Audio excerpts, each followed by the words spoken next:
Good evening sir. Good evening बेटा, good evening.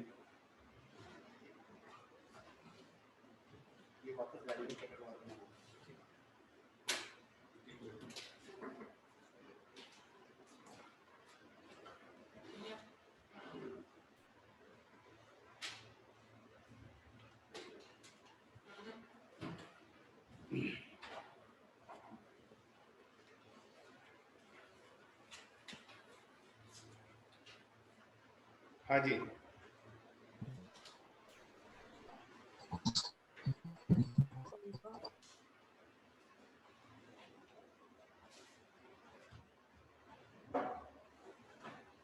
कल बेटा इलेक्ट्रोमैग्नेटिक इंडक्शन अपन ने स्टार्ट किया था, आज रिपीट करूंगा।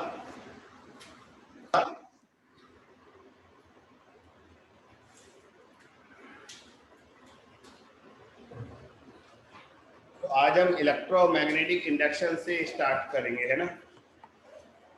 विद्युत चुंबकीय प्रेरण कल थोड़ा सा बताया था आपको।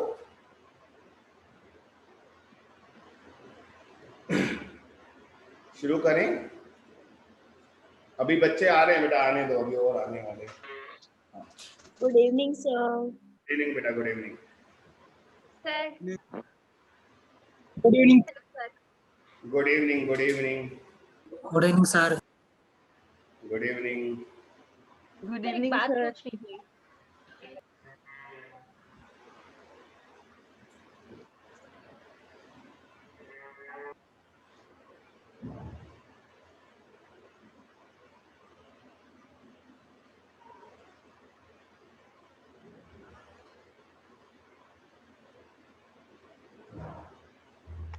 Hello sir.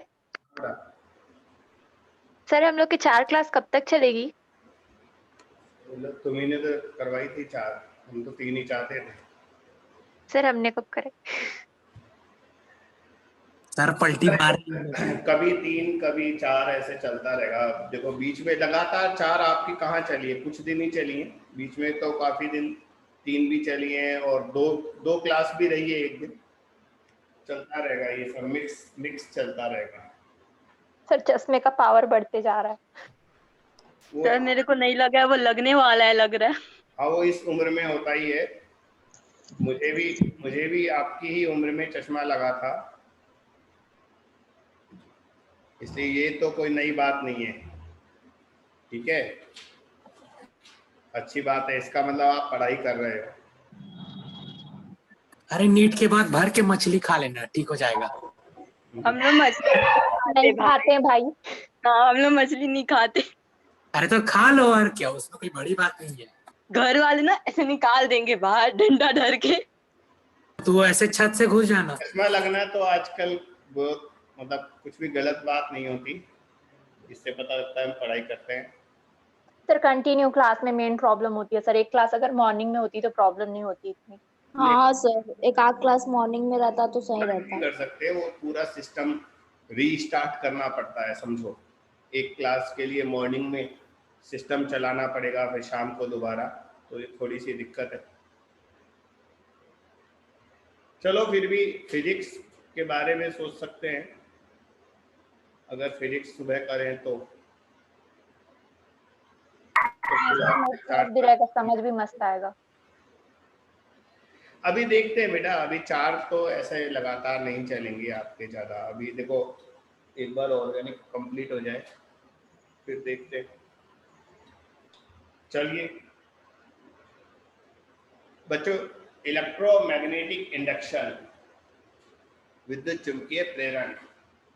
जब भी किसी कॉइल से किसी कुंडली से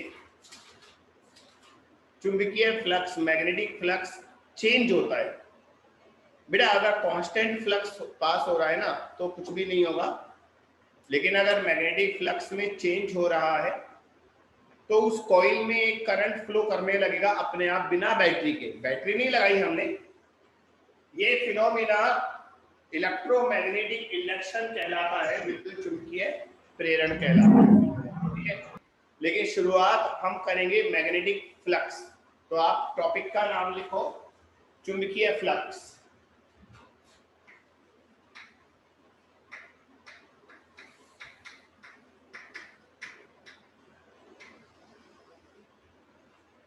किसी भी कॉइल से या किसी भी एरिया से पास होने वाली number of magnetic lines magnetic flux कहलाता है। किसी निश्चित क्षेत्रफल से गुजरने वाली चुंबकीय बलरेखाओं की संख्या, लिखो, किसी निश्चित क्षेत्रफल से गुजरने वाली चुंबकीय बलरेखाओं की संख्या, चुंबकीय बलरेखाओं की संख्या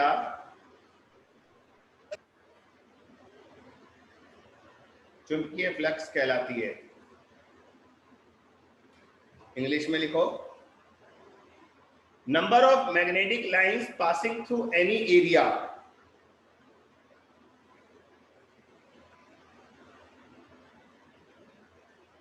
number of magnetic lines passing through any area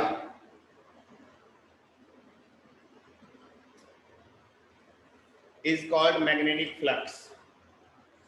बेटा इसका फार्मूला होता है phi is equal to BA cos theta या B dot A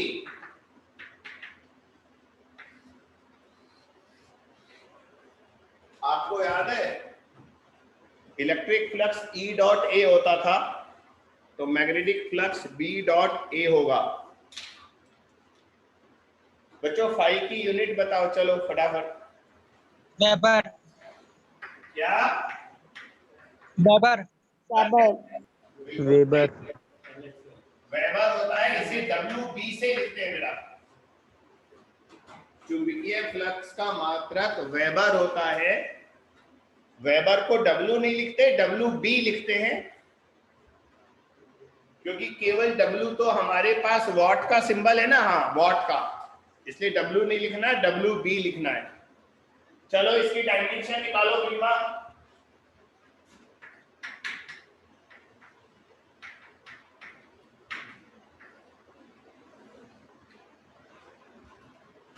इसकी बीमा निकालकर बताओ, डायमेंशन निकालो, चलो। ml का वर्ग t घात ऋण 2 1 घात ऋण 1। अरे आराम से बोल, फिर से बोल। ml स्क्वायर t ml का वर्ग t घात ऋण 2 1 घात ऋण 1। अरे ऐसे क्यों बोल रहा है, जैसा लग रहा है पी रखी हो। यस पर मेरे को भी लग रहा है ना, ऐसा ही लग रहा है ना, पी रखी। आराम से बोलना, m1 l स्क्वायर, अब आगे सुनाई नहीं दिया। ml का वर्ग है t घात ऋण 2 1 घात ऋण 1। तू यार लिख दे, हाँ ये लिख दो, m1 l-2, मैं देखता हूँ चैट बॉक्स को। m1 l-2 नहीं बेटा, l-2 नहीं आएगा उदय प्रकाश, l+2 आएगा। Rahul m1 l2 t-2 a-1, हाँ राहुल का सही है। कुछ खा रहा है आरती कह रही है कुछ खा रहा है सर, गरीब। चलो, तो इसका सही था, राहुल का सही था, वो मैं लिख रहा हूं। ये होता है बेटा m1 l2 t-2 a-1, ये सही है, ठीक है, a-1। m1 l2 t-2 a-1। चलिए बच्चों, अगर मान लो कोई भी कॉइल का सरफेस, कुंडली का तल अगर बल रेखाओं के लंबवत है तो फ्लक्स मैक्सिमम आएगा। देखो डायग्राम देखो, अगर कॉइल ऐसे रखी है और मैग्नेटिक लाइंस ऐसे जा रही हैं, मैंने क्या बोला, जब कुंडली का तल चुंबकीय बल रेखाओं के लंबवत हो, when plane of the coil is perpendicular to magnetic lines, क्योंकि बच्चों इस कंडीशन में क्षेत्रफल भी इधर ही आएगा ना, और चुंबकीय क्षेत्र भी इसी दिशा में है, तो बी और ए की डायरेक्शन सेम हो गई, तो थीटा 0 डिग्री हो गया, तो फ्लक्स आएगा मैक्सिमम। ये मैक्सिमम फ्लक्स है बेटा, अधिकतम। जब कुंडली का तल चुंबकीय बल रेखाओं के लंबवत होता है तो फ्लक्स अधिकतम होता है। When plane of the coil is perpendicular to magnetic lines, then flux is maximum.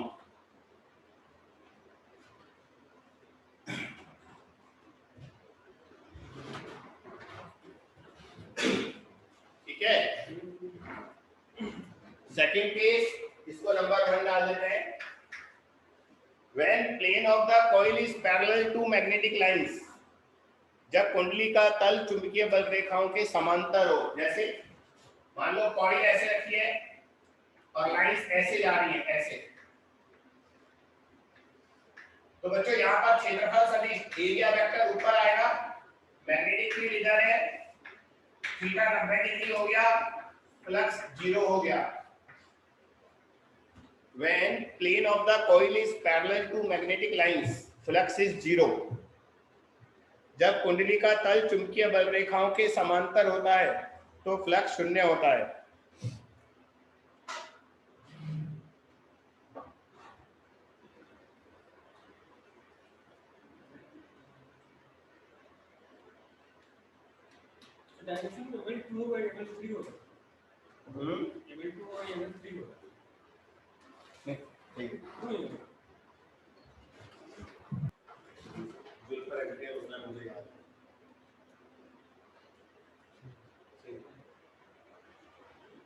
A-2 उसमें आएगा इंडक्टेंस। हाँ बच्चा, ये दो केस है। फ्लक्स मैक्सिमम कब होता है? जब कुंडली का तल, कॉइल का प्लेन मैग्नेटिक लाइंस के परपेंडिकुलर होता है, तो ज्यादा लाइन जाएगी ना अंदर से, और जब कुंडली का तल लाइन के समांतर होगा तो लाइन उसके अंदर से जाएगी नहीं, आजू बाजू से निकल जाएगी, तो फ्लक्स 0 आएगा। अब लिखो फैराडे का नियम, फैराडेज लॉ।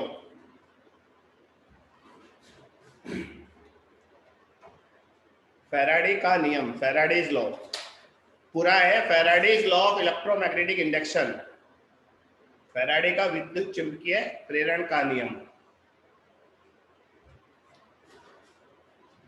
विद्युत चुंबकीय प्रेरण का नियम। लिखो, जब भी किसी कुंडली से गुजरने वाली चुंबकीय फ्लक्स में परिवर्तन होता है, when there is change in magnetic flux passing through a coil,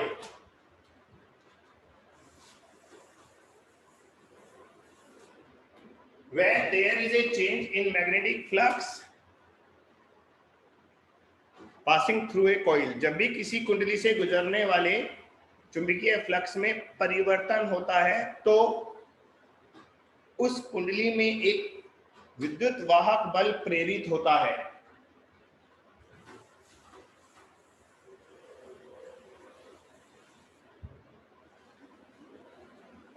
ठीक है, उस कुंडली में एक विद्युत वाहक बल प्रेरित होता है। When there is a change in magnetic flux through a coil, an EMF induced in this coil, an EMF induced in this coil, this phenomena is called electromagnetic induction. यह घटना विद्युत चुंबकीय प्रेरण कहलाती है।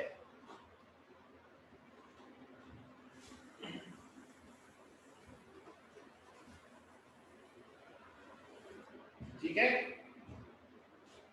नेक्स्ट पैराग्राफ देखो। According to Faraday, Faraday के अनुसार उत्पन्न या प्रेरित विद्युत वाहक बल का मान,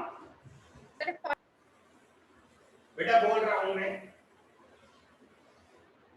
फैराडे के अनुसार प्रेरित विद्युत वाहक बल का मान कुंडली से गुजरने वाले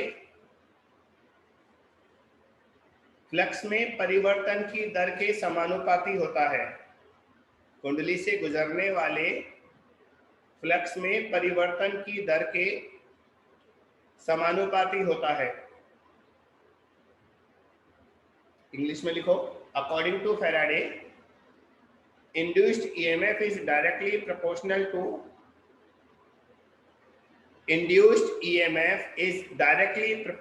to rate of change in magnetic flux passing through the coil. Rate of change in magnetic flux passing through the coil.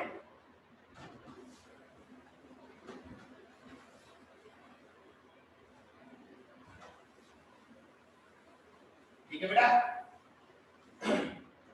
तो जो विद्युत वाहक बल, बच्चों विद्युत वाहक बल को मैं ईएमएफ बोलूंगा, आगे ध्यान रखना। तो जो ईएमएफ इंड्यूस होगा वो ईएमएफ डायरेक्टली प्रोपोर्शनल होगा D phi by D.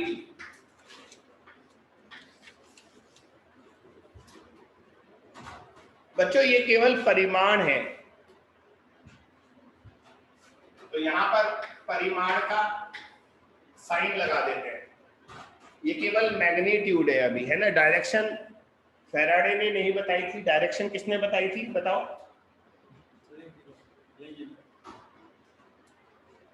Length. हाँ length.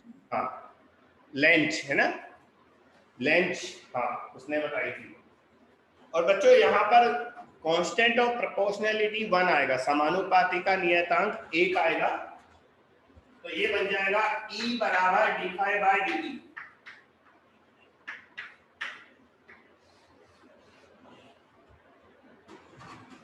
Constant of proportionality is 1।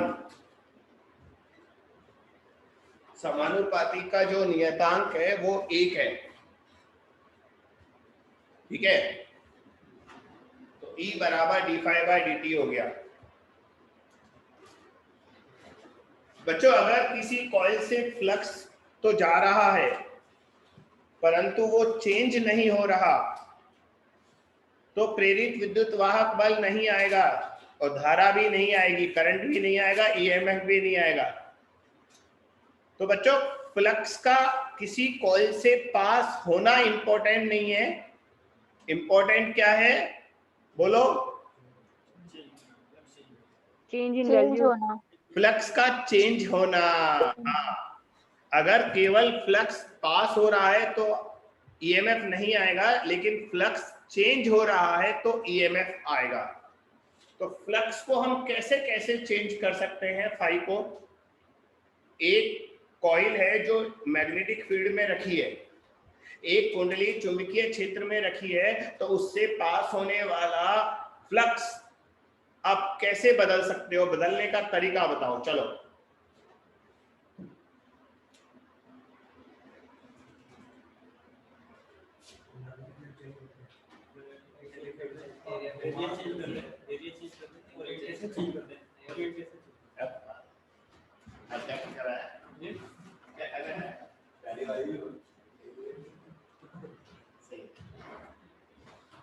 बोलो बेटा।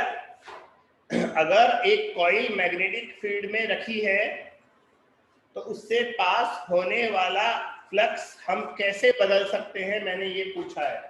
सुनो, मैग्नीट्यूड चेंज कर, हाँ 3 तरह से बदल सकते हैं। देखो हमारा जो फाई होता है वो होता है BA cos थीटा, फाई होता है BA cos थीटा। तो या तो हम चुंबकीय क्षेत्र को बदल दें, मैग्नेटिक फील्ड को चेंज कर दें तो फ्लक्स चेंज हो जाएगा। पहला तरीका तो ये है B को चेंज करने से, या एरिया, कॉइल का क्षेत्रफल बढ़ाओ घटाओ बढ़ाओ घटाओ बढ़ाओ घटाओ, तो बेटा कॉइल का एरिया चेंज करने से भी फ्लक्स चेंज हो जाएगा। और तीसरा है थीटा, अगर हम किसी कॉइल को मैग्नेटिक फील्ड में घुमा दें तो बेटा कॉइल जैसे जैसे घूमेगी वैसे वैसे थीटा चेंज होगा, और थीटा के चेंज होने से फ्लक्स भी चेंज होगा। तो हम 3 तरह से फ्लक्स को चेंज कर सकते हैं बच्चों। पहला मैग्नेटिक फील्ड को चेंज करके, दूसरा कॉइल का एरिया बदलकर, तीसरा कॉइल को मैग्नेटिक फील्ड में घुमाकर। और मैंने आपको कल भी बताया था जब फ्लक्स में चेंज होता है तो विद्युत वाहक बल बनता है और धारा बनती है, और बेटा उसी करंट से हमारे घर में सारे बिजली के उपकरण चल रहे हैं।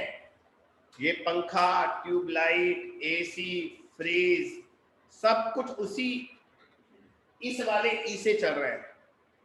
तो बेटा हमारे घर में जो इलेक्ट्रिसिटी आ रही है वो भी इसी मेथड से आ रही है, इसी सिद्धांत से आ रही है। तो बच्चों हमारे घर में जो बिजली आती है उसमें फाई को कौन से तरीके से चेंज करते हैं, आप बता सकते हैं? जो बिजली बनती है बिजली घर में है ना, वहां पर हम फ्लक्स को इन 3 तरीकों में से कौन से तरीके से बदलते होंगे, बताओ, सोचो। सर एंगल के जरिए। है बेटा? सर एंगल के जरिए शायद। करेक्ट। वहां पर हम कॉइल को घुमाकर फ्लक्स चेंज करते हैं, और बेटा कॉइल को घुमाने के लिए टरबाइन होते हैं बड़े बड़े, पानी भाप। टरबाइन को घुमाने के लिए उन पर पानी गिराते हैं, तभी तो डैम बनाते हैं, बांध बनाते हैं हम।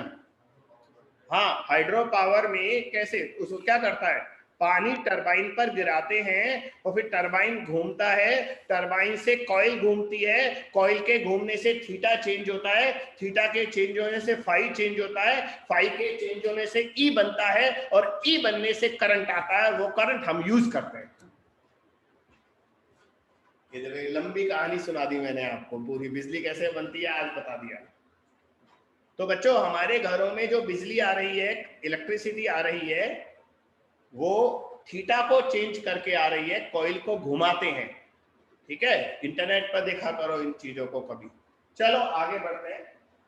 तो बच्चों मैंने आपको बताया जब भी फ्लक्स चेंज होगा तो ई उत्पन्न होगा, ई से आई आएगा। अब आई कैसे आएगा, देखो, कुंडली में प्रेरित धारा का मान होगा induced current in the coil. तो बेटा करंट जो है वो होता है EMF divided by R. Current electricity में तो पढ़ाई है ना हमने, आई कितना होता है, आर। हाँ sir total EMF upon total resistance. तो बच्चों करंट की वैल्यू आएगी 1/r इंटू d∅dt। अभी करंट का मैग्नीट्यूड है बेटा ये, है ना, तो ये लिख लो, कुंडली में प्रेरित धारा induced current in the coil. चलो एक आध छोटे छोटे क्वेश्चन करते हैं।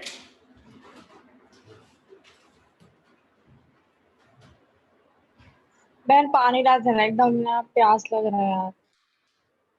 ये ले,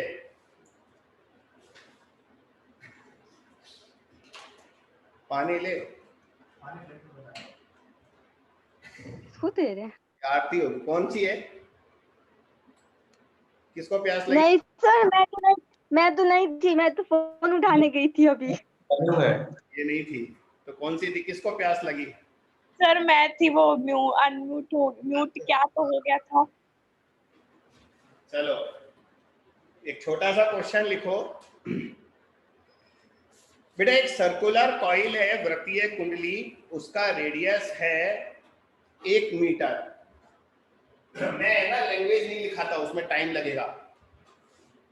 ये एक सर्कुलर कॉइल है, इसका रेडियस 1 मीटर है और ये किसी चुंबकीय क्षेत्र में रखा है। बच्चों ये कॉइल मैग्नेटिक फील्ड में रखी है, और मैग्नेटिक फील्ड जो है वो टाइम के साथ चेंज हो रहा है। कैसे? ये हो रहा है 5t² - 2t, इस तरह से बदल रहा है। ठीक है, 5t² - 2t। तो बच्चों अगर आप मैग्नेटिक फील्ड को चेंज करोगे तो फ्लक्स भी चेंज होगा, और फ्लक्स के चेंज होने से एक विद्युत वाहक बल प्रेरित होगा। तो t बराबर 1 सेकंड पर कितना इंड्यूस्ड ईएमएफ होगा, इसकी वैल्यू बताओ। 8 चुंबकीय क्षेत्र क्लियरली दिख रहा है, कुंडली के तल के लंबवत है, तो थीटा तो 0 डिग्री हो गया।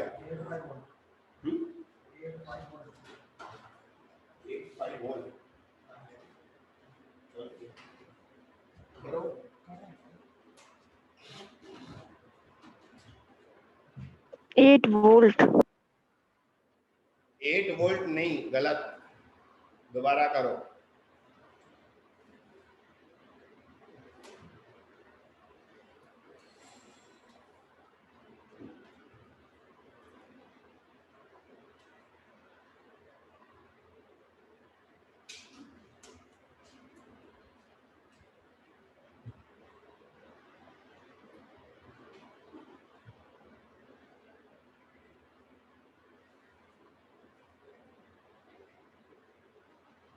अब बच्चा पहले तो फ्लक्स निकालो, फाई आएगा बी ए कॉस थीटा। बेटा डायग्राम से क्लियर दिख रहा है ना, अगर मैग्नेटिक फील्ड और कुंडली का तल लंबवत है तो थीटा 0 डिग्री होगा, तो cos 0 1 हो गया, ये आएगा b इंटू ए। बेटा सर्कुलर कॉइल है, एरिया कितना होता है? Pi are square. Pi are square. वृत्तीय कुंडली का क्षेत्रफल पाई आर स्क्वायर होता है। अभी इसको ऐसे ही छोड़ दो बेटा, ईएमएफ आएगा डी फाई बाय डी। अच्छा इसमें पहले b की वैल्यू रख देते हैं हम, b कितना है 5t square minus 2t into pi are square. अब जब फाई को अवकलन करेंगे तो पाई आर स्क्वायर तो कांस्टेंट है, तो इसको तो आगे लिख दो पाई आर स्क्वायर को, और बेटा उसका डिफरेंशिएशन करो, इसका अवकलन करो। 5t स्क्वायर का डिफरेंशिएशन क्या होता है? 10t माइनस 2t का डिफरेंशिएशन क्या होगा? माइनस 2। और बच्चों उसमें t बराबर 1 रख दो, t बराबर 1 रख दो, तो ये आ गया सर 8 पाई आएगा, और t बराबर 1 रखेंगे तो ये 10 माइनस 2 8 आएगा, तो ये आएगा 8 पाई वोल्ट। 8 वोल्ट नहीं आएगा, 8 पाई आएगा। हाँ तो इसको लिख लो।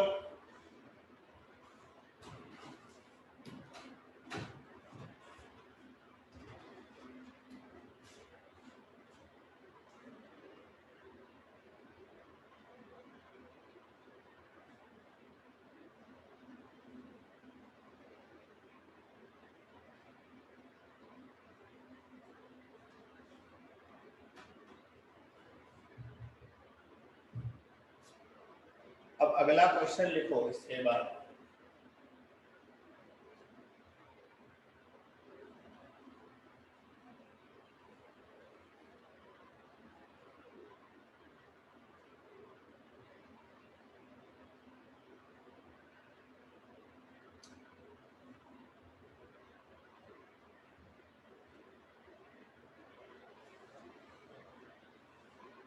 बोलो बेटा। Yes sir. लिखो, एक वृत्ताकार कुंडली चुंबकीय क्षेत्र के लंबवत रखी है, बिल्कुल ऐसे ही जैसे पिछले क्वेश्चन में थी।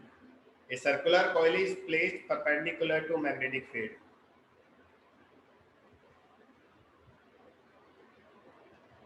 बच्चों मैग्नेटिक फील्ड जो है वो है 20 मिली टेस्ला। इधर से मिटा देता हूं। जो b की वैल्यू है ना वो कांस्टेंट है, बदल नहीं गई इस बार, कांस्टेंट मैग्नेटिक फील्ड है। तो बच्चों ये कॉइल है और ये मैग्नेटिक फील्ड में रखी है ऐसे, और मैग्नेटिक फील्ड कितना है 20 मिली टेस्ला। बच्चों ये कॉइल का रेडियस एक कांस्टेंट रेट से बढ़ रहा है। लिखो, कुंडली की त्रिज्या नियत दर से बढ़ रही है। Radius of coil is increasing at constant rate.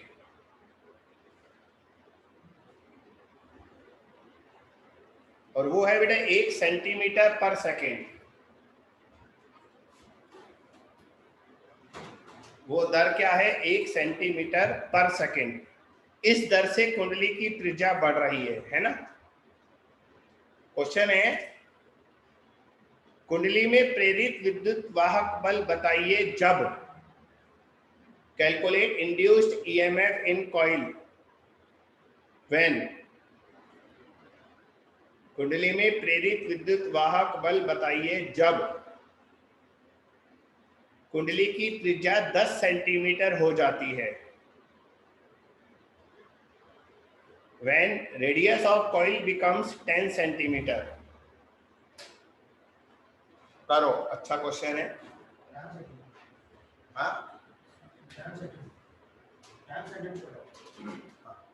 Sir last वाला एक बार और बोलिए ना।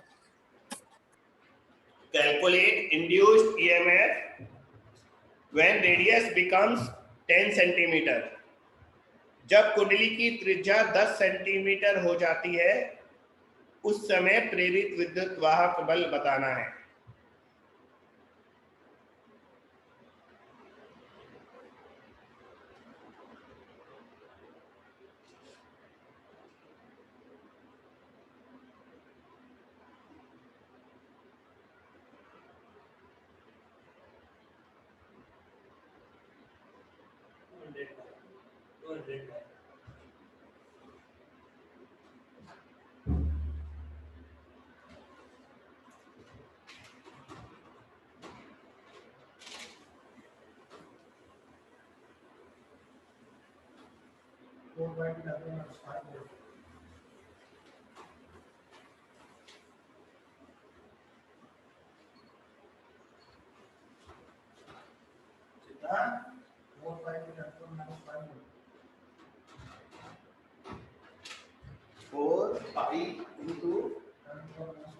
पूरे सेंटीमीटर को 1 मीटर में बदला हुआ है। बदला।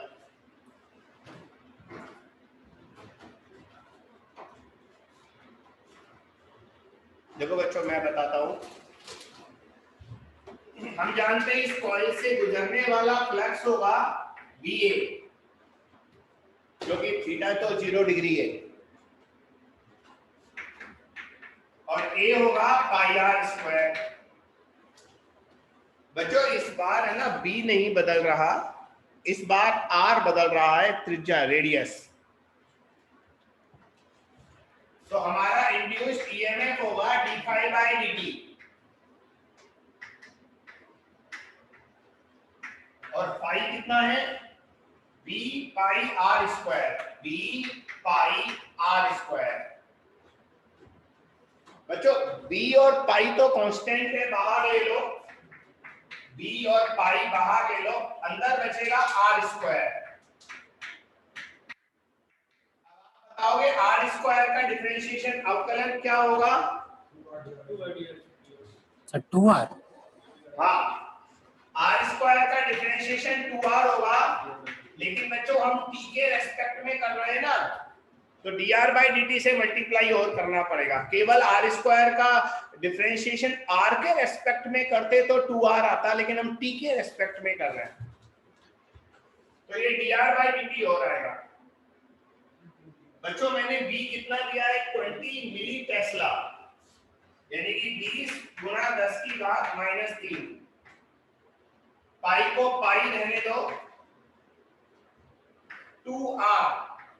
मैंने r कितना दिया है? 10 सेंटीमीटर। 10 सेंटीमीटर को मीटर में बदलो, कितना आएगा? 0.1।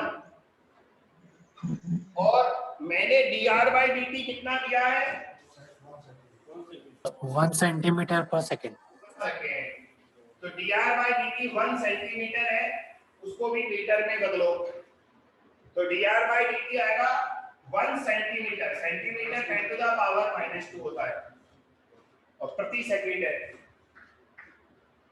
अब बताओ कितना आ रहा है टोटल? ये -3 और -2 पावर आ गया -5। 0.1 को ये 0 से उड़ा दो, 2 और 2 4 पाई, तो जाएगा 4 pi into 10 to the power -5 volt. ये आंसर आएगा बेटा। तेरा सही था।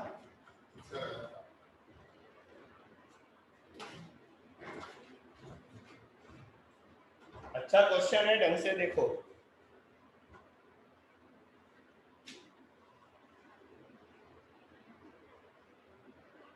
बच्चों कल डाउट क्लास है, डाउट लेकर आइएगा। Okay sir.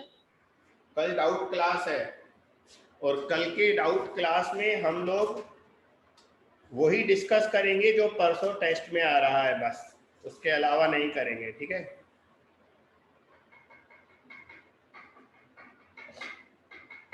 चलो अगला क्वेश्चन लिखो।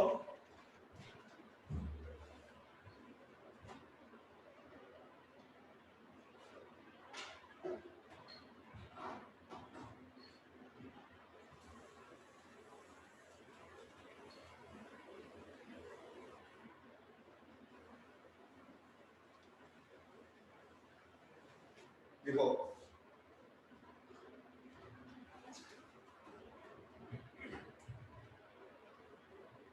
change in flux through a coil is delta phi. Change in flux through a coil is delta phi. किसी कुंडली से गुजरने वाले फ्लक्स में परिवर्तन डेल्टा फाई है। किसी कुंडली से गुजरने वाले फ्लक्स में परिवर्तन डेल्टा फाई है। Resistance of this coil is capital R. इस कुंडली का प्रतिरोध कैपिटल आर है।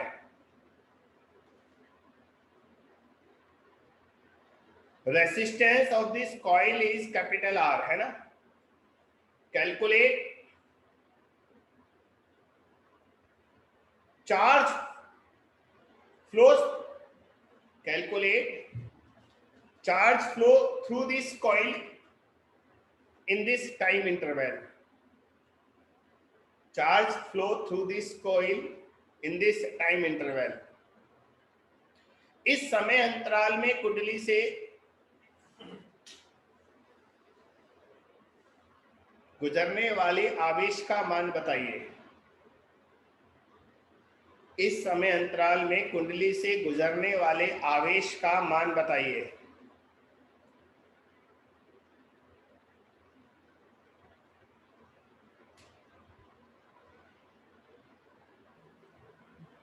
Hello sir. हाँ बेटा। सर एक बार हिंदी में क्वेश्चन रिपीट कीजिए ना। हिंदी में? Yes sir. एक कुंडली है, उससे गुजरने वाले फ्लक्स में परिवर्तन डेल्टा फाई दिया है और कुंडली का प्रतिरोध कैपिटल आर है। तो जितने समय में फ्लक्स में परिवर्तन डेल्टा फाई हुआ उतने समय में कितना आवेश इस कुंडली से गुजर जाएगा, प्रवाहित होगा, ये बताना है। चार्ज की वैल्यू बतानी है।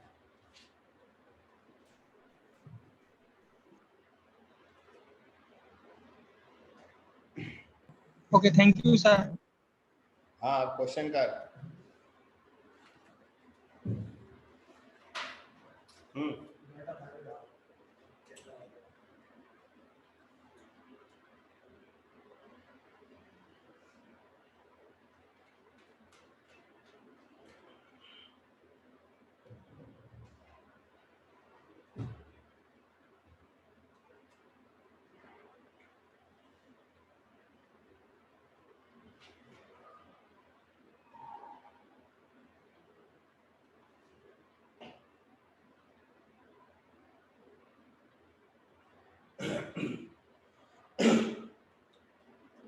बताओ बच्चा। देखो ऐसे करो इसको। बच्चों हम जानते हैं जो करंट होता है वो होता है 1/r delta pi by delta T. याद है ना, मैंने अभी थोड़ी देर पहले लिखा था करंट आएगा E/R और E होता है d∅/dt। तो करंट हो गया 1/r delta phi upon delta t. बच्चों हम जानते हैं धारा जो होती है करंट वो dq बाई dt होता है, तो I को लिख दो delta q by delta t, और ये हो गया 1 by r delta phi upon delta t। बच्चों डेल्टा t से डेल्टा t कट गया, तो हमारा डेल्टा q आ गया charge flow delta phi divided by r। बस ये हमारा आंसर है, और ये फार्मूला याद रखना है आपको, आगे भविष्य में ये फार्मूला आपको याद रखना है बेटा।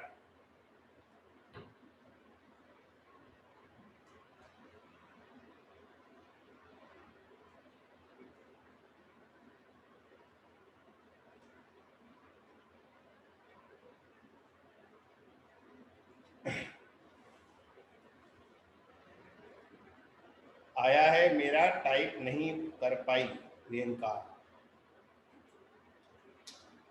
कोई नहीं, आया है ना बेटा, वो अच्छी बात है।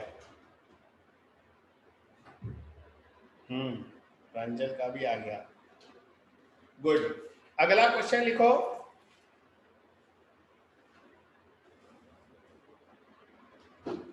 आर त्रिज्या की एक वृत्तीय कुंडली चुंबकीय क्षेत्र के लंबवत रखी है।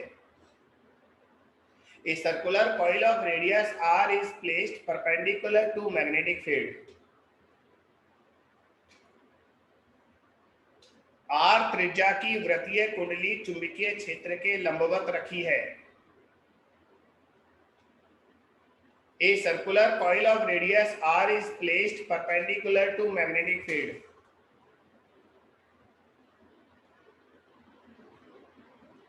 ठीक है, perpendicular to magnetic field.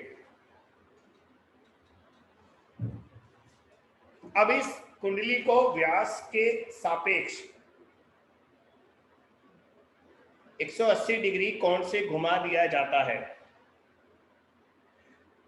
Now this coil is turn through 180 degree. Now this coil is turn through 180 degree with respect to its diameter, है ना। इस कुंडली को व्यास के सापेक्ष 180 डिग्री कोण से घुमा दिया जाता है। Full stop. यदि इस प्रक्रिया में t समय लगता है तो कुंडली में उत्पन्न औसत प्रेरित विद्युत वाहक बल बताइए। यदि इस प्रक्रिया में t समय लगता है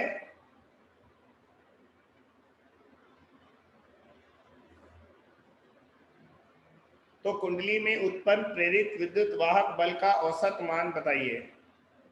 if time taken in this process is t, if time taken in this process is small t, then calculate average value of induced EMF in the coil. Calculate average value of induced EMF in the coil.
बोलो बेटा।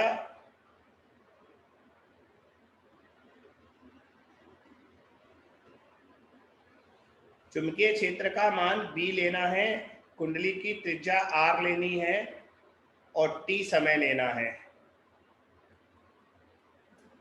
Radius of coil R लेना है, magnetic field B लेना है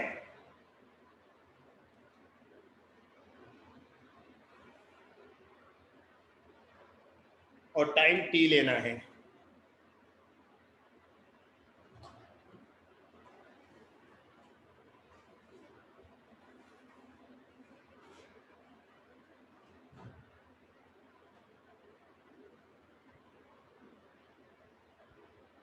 चलो मैं बताता हूं, देखो 2b pi r square upon t।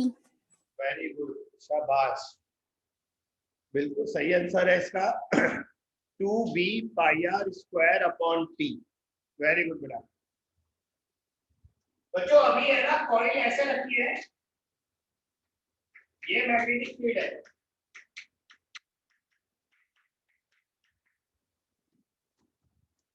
बच्चों हम जानते हैं अभी थीटा 0 डिग्री है, तो हमारा जो फ्लक्स होगा वो होगा b into pi are square. Theta 0 degree है, b इंटू ए होगा और a पाई आर स्क्वायर होगा। लेकिन बच्चों अगर हम इसे व्यास के अनुदिश, ये इसका व्यास है ना, ये डायामीटर है,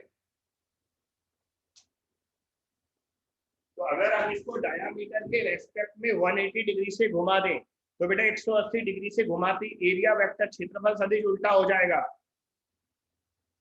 और अंतिम फ्लक्स जो आएगा, मतलब शुरू में cos 0 डिग्री था ना, तो अंत में cos 180 डिग्री हो जाएगा ये।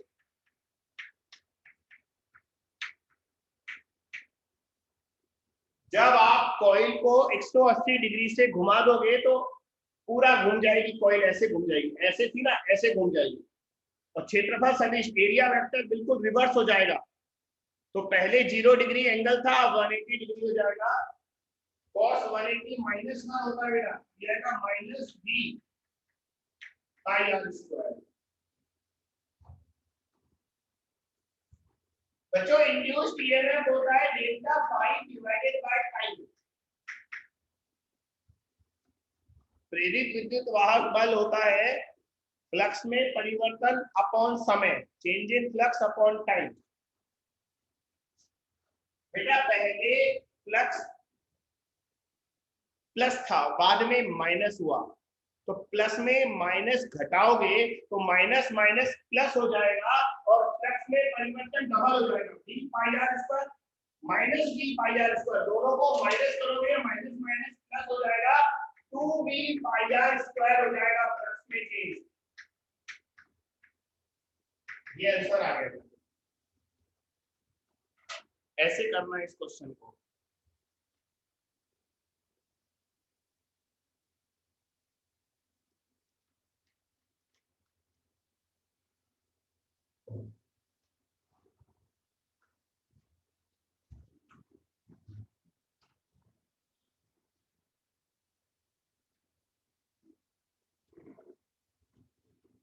चलो बच्चों फैराडे के नियम के बाद लिखो लेंज का नियम।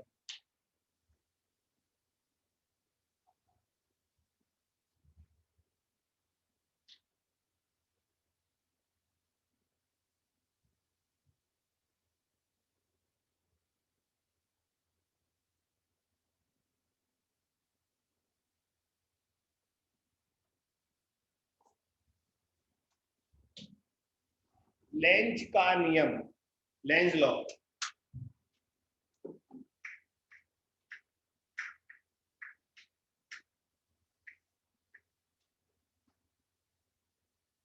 बच्चों लेंज का नियम प्रेरित विद्युत वाहक बल तथा प्रेरित धारा की दिशा बताता है बस, मतलब इसमें कोई फार्मूला नहीं है। लेंज लॉ इंड्यूस्ड ईएमएफ और इंड्यूस्ड करंट की डायरेक्शन बताता है।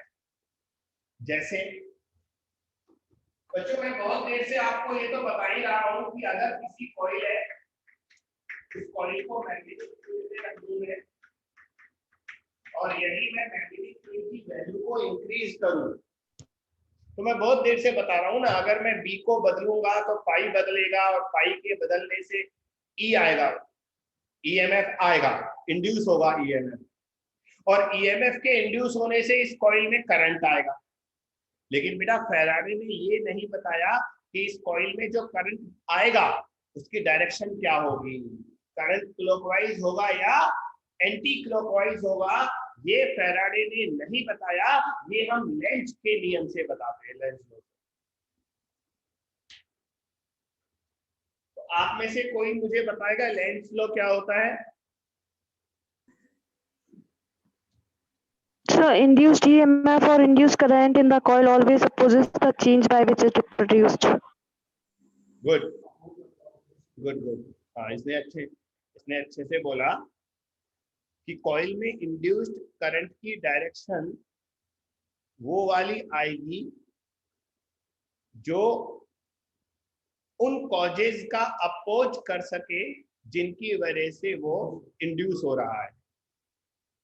हिंदी में बोल रहा हूं, प्रेरित धारा की दिशा वो होगी जो उन कारणों का विरोध कर सके जिसकी वजह से उसकी उत्पत्ति हुई है। ऐसे समझ में नहीं आएगा, लेकिन ये लाइन लिख लो, लिखने का काम पूरा हो जाएगा, फिर समझाता हूं। लिखो, according to Lenz direction of induced current in the coil, पहले इंग्लिश में बोलूंगा है। According to Lenz, direction of induced current in the coil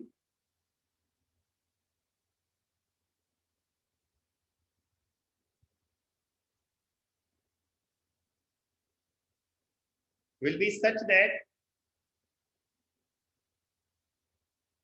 it can oppose the cause of its production. Induction लिख सकते हो, so that it can oppose the cause of its induction.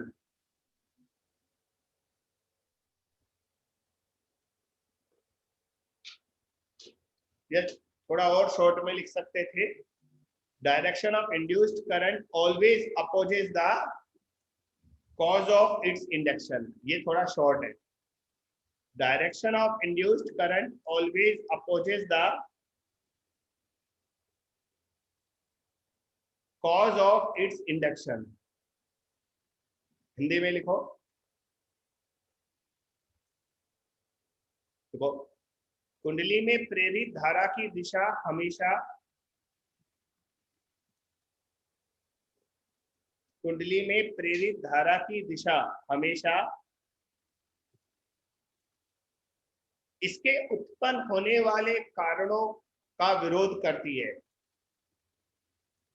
इसके उत्पन्न होने वाले कारणों का हमेशा विरोध करती है।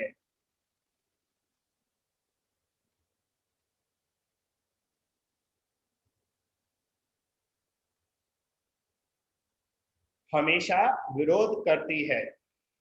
अब लिखने का काम तो हो गया, अब समझो बच्चों। मैंने एक कॉइल को मैग्नेटिक फील्ड में रखा, सामने रखी है कॉइल, चुंबकीय क्षेत्र अंदर की ओर है, वो भी दिख रहा है, मैग्नेटिक फील्ड इनवर्ड है। मैं बी को बढ़ा रहा हूं बच्चों, बी को बढ़ाने से फ्लक्स भी बढ़ेगा। फ्लक्स तो बी इंटू ए होता है ना, तो बी इंक्रीज करूंगा तो फ्लक्स भी इंक्रीज होगा। लेकिन ये कॉइल नहीं चाहती कि फ्लक्स बढ़े, तो ये क्या करेगी, कॉइल एक ऐसा करंट इंड्यूस करेगी जिसकी वजह से वो जो फ्लक्स बढ़ रहा है वो बढ़ नहीं पाए। बेटा किसी चीज के बढ़ने का विरोध हम कैसे कर सकते हैं कि हम उसके अपोजिट डायरेक्शन में फ्लक्स लगा दें।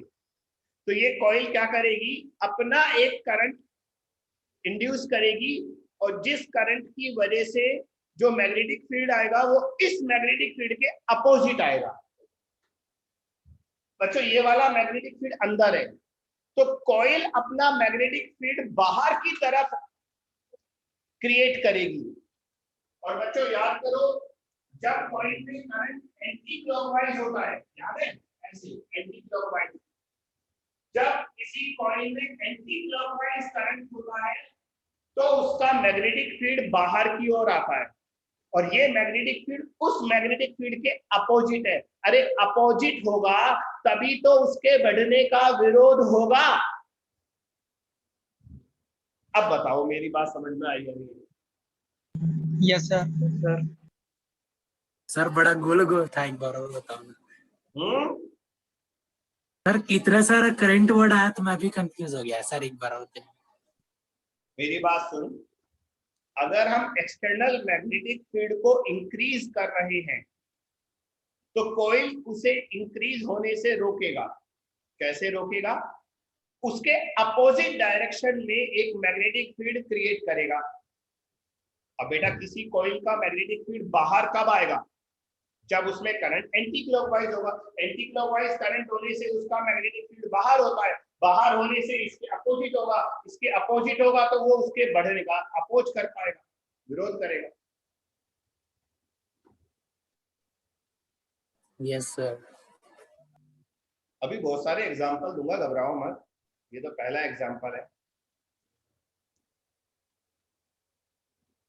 तो बच्चों अगर हम इस मैग्नेटिक फील्ड को इंक्रीज करेंगे तो इस कॉइल में जो करंट आएगा वो एंटी क्लॉकवाइज आएगा। ये है लेंज लॉ, ये लेंज ने बताया था। और बच्चों अगर मैं इसी मैग्नेटिक फील्ड को डिक्रीज कर दूं, अगर मैं इसी मैग्नेटिक फील्ड को डिक्रीज कर दूं, कम कर दूं, ये मैंने कॉइल रखी और ये जो मैग्नेटिक फील्ड है इसको घटा लो, तो अब कॉइल में डायरेक्शन ऑफ करंट क्या आएगी? क्लॉकवाइज। करेक्ट। अब इसमें डायरेक्शन ऑफ करंट जो आएगा वो क्लॉकवाइज आएगा। क्यों आएगा वो भी सुन लो बेटा। मैं बी को कम कर रहा हूं, तो बी को कम करूंगा तो कॉइल उसे कम होने से रोकेगा, तो कॉइल इसकी हेल्प करेगा। वो कहेगा यार तू घट रहा है तो मैं तेरी हेल्प कर देता हूं, तो कॉइल उसी डायरेक्शन में मैग्नेटिक फील्ड क्रिएट करेगा। तो इस कॉइल का खुद का मैग्नेटिक फील्ड अंदर कब आएगा? जब करंट क्लॉकवाइज होगा। तो बच्चों अगर हम बी को कम करेंगे, डिक्रीज करेंगे तो करंट क्लॉकवाइज होगा, और बी को इंक्रीज करेंगे तो करंट एंटी क्लॉकवाइज होगा। ये है लेंज लॉ।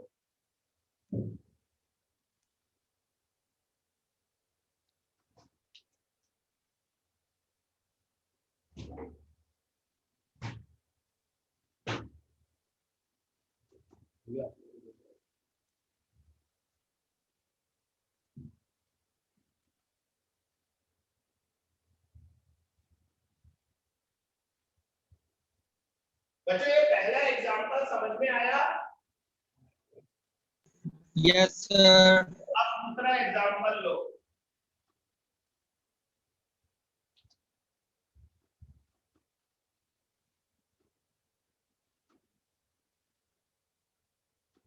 अब दूसरा एग्जांपल लो। बच्चों ये एक कॉइल है जो ऐसे रखी हुई है बोर्ड के परपेंडिकुलर।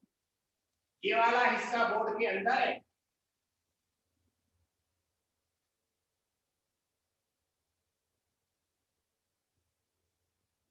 ठीक है। जो मैंने कटिंग करी है वो हिस्सा बोर्ड के अंदर है, और जो दूसरा वाला है वो बोर्ड के बाहर है। कॉइल ऐसे रखिए बेटा, बोर्ड के परपेंडिकुलर लंबवत रखिए। बच्चों हमने चुंबक लिया मैग्नेट, ये इसका नॉर्थ पोल है, ये इसका साउथ पोल है, और इस मैग्नेट को हम उस कॉइल के पास ले जा रहे हैं। इस कॉइल के बाजू में एक मैग्नेट रखा मैंने, और मैग्नेट को मैं कॉइल के पास ले जा रहा हूं, नॉर्थ पोल को। तो बेटा जब मैं नॉर्थ पोल को पास ले जाऊंगा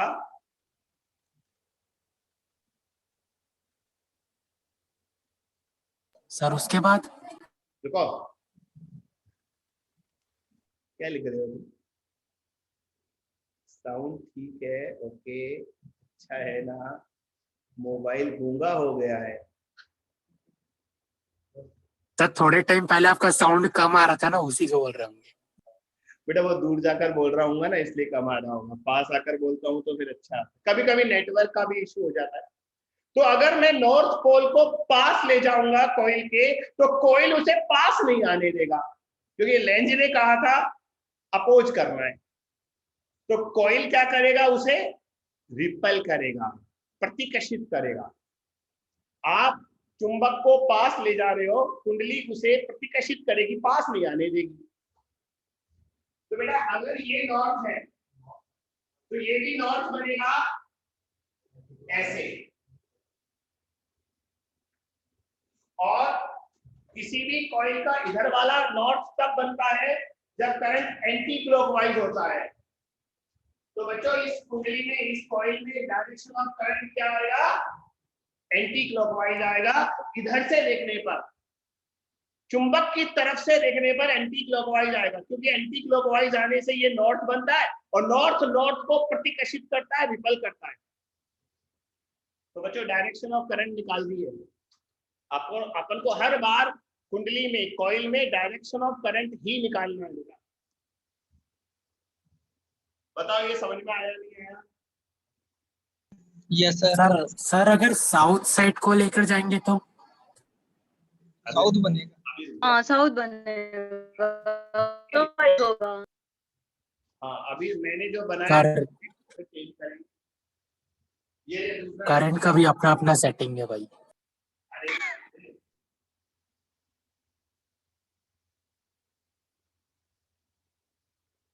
ये देखो, ये मैग्नेट है, ये साउथ है, ये नॉर्थ है। अब क्या कह रहा था जतिंदर, साउथ को पास ले जाऊं या दूर ले जाऊं, ये भी बता। सर पास ही लेके जाओ ना सर, कहाँ दूर कर रहे बेचारे को। बेटा अगर तू साउथ को पास लाएगा तो फिर रिपेल होगा, तो ये वाला फेस साउथ बनेगा, ये वाला फेस साउथ बनेगा। साउथ में ऐसे लिखते हैं, कैसे एस बनाना ना, एस, ये एन बनाया था, ये एस बनाया। तो इस बार करंट कैसे जाएगा, ये एरो इस एरो से मिला दो ऐसे। तो बेटा नॉर्थ को पास लाएगा तो करंट एंटी क्लॉकवाइज होगा, और साउथ को पास लाएगा तो करंट क्लॉकवाइज हो जाएगा। सर एक बार और बताइए। मैं तो अभी अभी बोला बेटा, उसी बात को रिपीट करूंगा। नॉर्थ को पास ले गए तो नॉर्थ को प्रतिकर्षित करने के लिए नॉर्थ बनाना पड़ा, तो इधर से नॉर्थ बनाया तो करंट एंटी क्लॉकवाइज आया। देखो एन बना लो ना, नॉर्थ का एन, एन बनाने से एंटी क्लॉकवाइज करंट दिख रहा है। साउथ को पास ले जाओगे तो फिर प्रतिकर्षित करने के लिए इधर वाला फेस साउथ बनेगा। साउथ में एस बनाते हो तो करंट क्लॉकवाइज दिखाई देता है, तो ये वाला करंट क्लॉकवाइज हो जाएगा। सर दोनों केसेस में अगर दूर कर रहे होंगे तो इसको उल्टा कर लेना, तो भी वही वाली बात है। 2 + 2 अगर 4 होता है तो 4 + 4 8 होगा ना, ये क्या बात हुई? अरे तू अपने आप उल्टा कर लेना। नॉर्थ को दूर ले जाएगा तो रिवर्स हो जाएगा, साउथ को दूर ले जाएगा तो ये रिवर्स हो जाएगा, बस खत्म। समझ गया? नॉर्थ को पास लाने से एंटी क्लॉकवाइज है, तो नॉर्थ को दूर ले जाने से क्लॉकवाइज हो जाएगा। साउथ को पास लाने से क्लॉकवाइज है, तो साउथ को दूर ले जाने से एंटी क्लॉकवाइज हो जाएगा। बस रिवर्स कर लो हर केस को।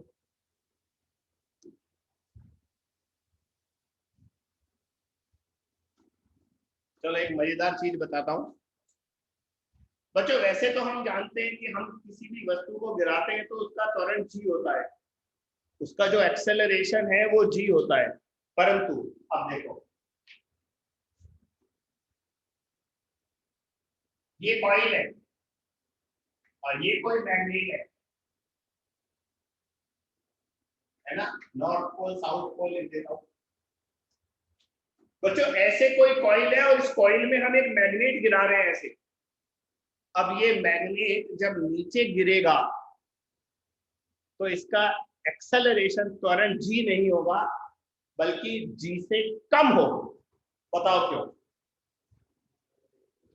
ये मैग्नेट नीचे आएगा तो इसका जो त्वरण होगा वो लेस देन जी होगा।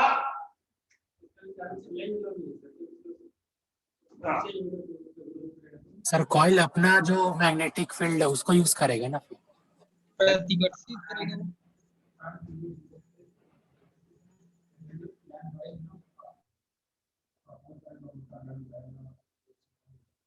विरोध करेगा। भाई लेंज ने क्या कहा था कि विरोध करेगा। अरे भैया, अगर मैग्नेट नीचे गिर रहा है तो उसका विरोध क्या हो सकता है, तुम बताओ। अगर मैग्नेट कॉइल के पास आ रहा है तो कॉइल पास आने से रोकेगा। तो कॉइल कैसे रोकेगा? उसे ऊपर पुश करेगा। कॉइल को ऊपर पुश करेगा। ये नॉर्थ है ना, तो ये नॉर्थ है, ये भी नॉर्थ बन जाएगा बेटा। और अगर ये नॉर्थ बन गया, यानी कि इसमें अगर एंटी क्लॉकवाइज ऐसे करंट आ गया तो ये नॉर्थ इस नॉर्थ को ऊपर पुश करेगा। और जैसे ही इस मैग्नेट पर ऊपर की तरफ फोर्स लगेगा तो बेटा mg के अपोजिट फोर्स लगाओगे तो एक्सेलरेशन तो कम होगा ही ना। Yes, sir. सोचो सोचो, कुछ पूछना है तो पूछो। सर अगर जैसा हाइपोथेटिकली वो बार मैग्नेट पलट के साउथ की तरफ अगर नीचे जा रहे फिर एट इंस्टेंट कमी आएगा, फिर वो अट्रैक्ट करेगा दूर जाने के चक्कर में। सर साउथ नीचे आएगा तो वो भी तो साउथ बन जाएगा ना फिर तो। हर चीज को थोड़ा तो टाइम लगता है यार। ये देखो, अरे दुख जान। डायग्राम और मेरी डायग्राम में हो सकता है अंतर हो, आप कुछ और कह रहे हो। अब ये मैग्नेट नीचे गिर रहा है तो बेटा साउथ दूर जा रहा है तो इसके नीचे वाला फेस क्या बनेगा? नॉर्थ। क्योंकि ना दूर जाने, जब मैग्नेट दूर जाता है तो कॉइल उसे अपनी ओर खींचता है। तो अगर मैग्नेट नीचे जा रहा है तो कॉइल मैग्नेट को ऊपर खींचेगा, तो फिर mg के अपोजिट फोर्स लगा, फिर इसका एक्सेलरेशन g से कम आएगा। तो बेटा दोनों केसेस में एक्सेलरेशन g से कम आएगा, त्वरण g से कम आएगा।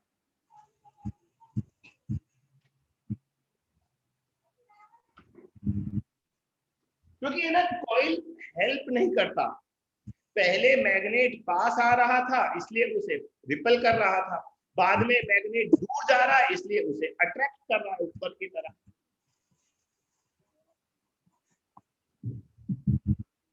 तो दोनों केसेस में मैग्नेट का जो एक्सेलरेशन है वो g से कम आएगा।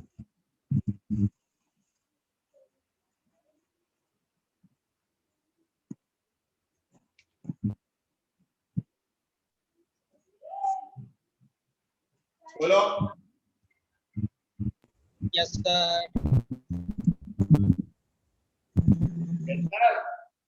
ठीक है, आगे चले। अच्छा मुझे बताओ, इसका जवाब दो बच्चों। ये एक मैग्नेटिक फील्ड की बाउंड्री है, यहाँ पर कोई मैग्नेटिक फील्ड है। इस मैग्नेटिक फील्ड के अंदर मैं एक आयताकार कुंडली को लेकर जा रहा हूं, एक रेक्टेंगुलर कॉइल को अंदर घुसा रहा हूं, आयताकार कुंडली को अंदर घुसा रहा हूं। तो बताओ इस कॉइल में डायरेक्शन ऑफ करंट क्या आएगा?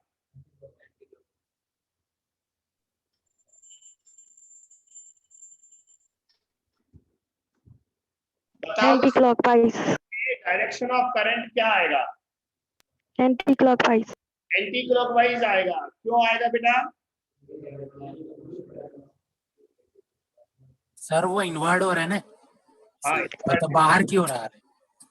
हाँ, एक्चुअली जब आप इस कॉइल को अंदर डालोगे तो फ्लक्स इंक्रीज होगा, क्योंकि एरिया बढ़ रहा है। क्या बढ़ रहा है इस बार? बी नहीं बढ़ रहा, इस बार एरिया बढ़ रहा है, एरिया। ठीक है, तो बच्चों जैसे जैसे कॉइल अंदर जाएगी वैसे वैसे एरिया बढ़ेगा तो फ्लक्स बढ़ेगा। और लेंज ने क्या कहा था? कॉइल उस फ्लक्स को बढ़ने नहीं देगा। तो वो क्या करेगा? कॉइल अपोजिट डायरेक्शन में मैग्नेटिक फील्ड क्रिएट करेगा। एक्सटर्नल मैग्नेटिक फील्ड अंदर की ओर है, कॉइल अपना मैग्नेटिक फील्ड बाहर की ओर लाएगा। और बेटा कॉइल में मैग्नेटिक फील्ड बाहर कब आता है? जब करंट एंटी क्लॉकवाइज हो। क्लॉकवाइज होता है। तो ये देखो अब चीजें आप लोगों को समझ में आ रही है ना, अच्छी बात है, बस ऐसे ही समझो और आप लोग समझते रहो, करते रहो, हम आपको और क्वेश्चन देते रहेंगे।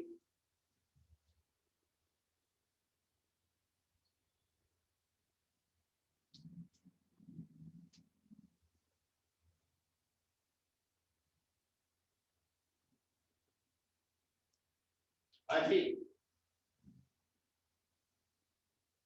बच्चों, एक कॉइल है,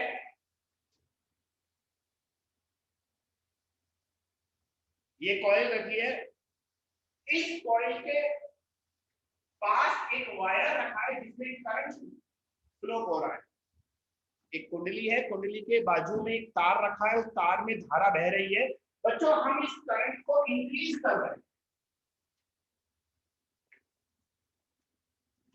अगर मैं तार में बहने वाली धारा को बढ़ाता हूं तो बाजू में रखी हुई कुंडली में एक धारा प्रेरित होती है। अगर मैं इसमें करंट इंक्रीज करता हूं तो इसमें एक करंट इंड्यूस होता है। मुझे उस करंट की डायरेक्शन बताओ।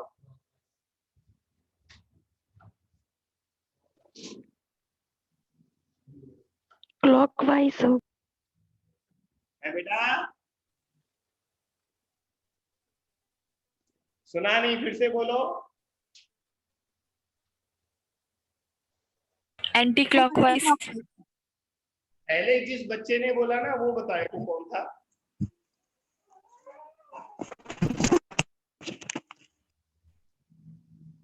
बोलकर भाग जाते हो।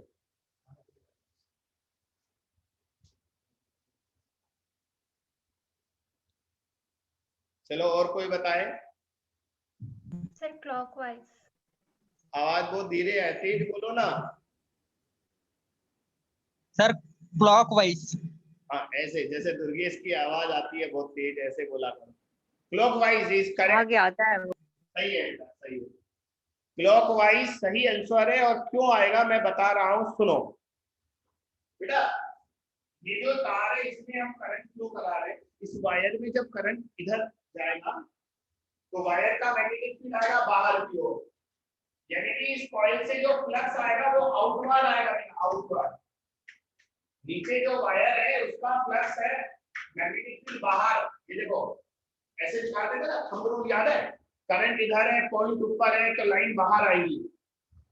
बच्चों आई को बढ़ाने से ये मैग्नेटिक फील्ड बढ़ेगा और ये मैग्नेटिक फील्ड की डायरेक्शन क्या है? बाहर। अगर बाहर की ओर मैग्नेटिक फील्ड बढ़ रहा है, इंक्रीज हो रहा है, तो कोइल उसे बढ़ने से रोकेगा। कैसे रोकेगा? अंदर की तरफ मैग्नेटिक फील्ड लगाएगा। और इस कॉइल का मैग्नेटिक फील्ड अंदर कब आएगा? जब डायरेक्शन ऑफ करंट क्लॉकवाइज होगा। तो ये आपका आंसर आ गया।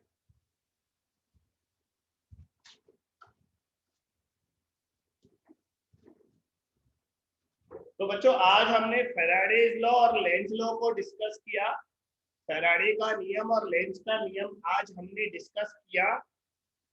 कल आपकी डाउट क्लास है, लेकिन पूरे टाइम हम डाउट नहीं बताएंगे, थोड़ा बहुत हम पढ़ाएंगे भी।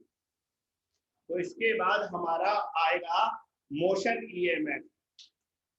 एक तार है ना, वायर को जब हम चुंबकीय क्षेत्र में चलाते हैं तो उसमें ईएमएफ आता है, बीबीएल। याद होगा आपको फार्मूला? हाँ BLV।